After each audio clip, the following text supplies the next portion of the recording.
আসসালামু আলাইকুম প্রিয় দর্শকবৃন্দ, আমি এই মুহূর্তে রয়েছি দ্বীপ জেলা ভোলা চরপেশন একদম এই বেতুয়া প্রশান্তি পার্কে।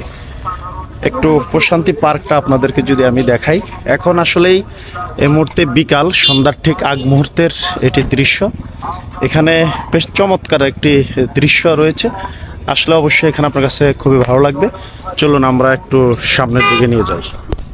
এই সামনের এরকম একটা এই হাঁটার জন্য একটা ওভার ব্রিজের মতো রয়েছে এবং চাইলে আপনারা এখানে দাঁড়িয়ে ঠিক এই মেঘনা নদীর অসাধারণ দৃশ্য আপনারা দেখতে পারবেন।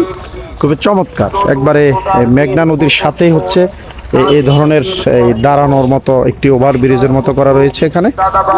আমরা একটু সামনের দিকে নিয়ে যাই আপনাদেরকে। এখানে অনেক পর্যটকের আনাগোনা দেখা যায় এবং বিকালবেলা এটি খুব জমে ওঠে এবং এই ধরনের সামনে এই সিঁড়ি দিয়ে নিচে নামার মতো খুব সুন্দর দৃশ্য এখানে রয়েছে।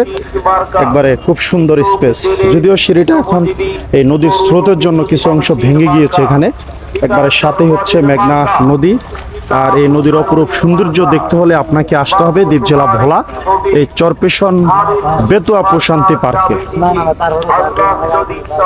আমরা আপনাদেরকে একটু সামনে নিয়ে যাই। এখানে আরো সুন্দর সুন্দর দৃশ্য রয়েছে এবং এখানে অনেক লোকজন রয়েছে এবং এখানে স্পিরিট বোট থাকে। চাইলে এখান থেকে যে কেউ মনপুরা কিংবা ভোলার যে কোনো জায়গায় এখান থেকে স্পিড বোটে যাওয়া যাবে খুব সহজেই।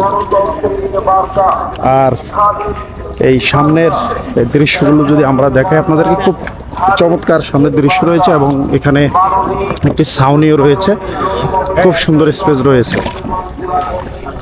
তো এই বিদায় নিচ্ছি বেতুয়া প্রশান্তি পার্ক থেকে।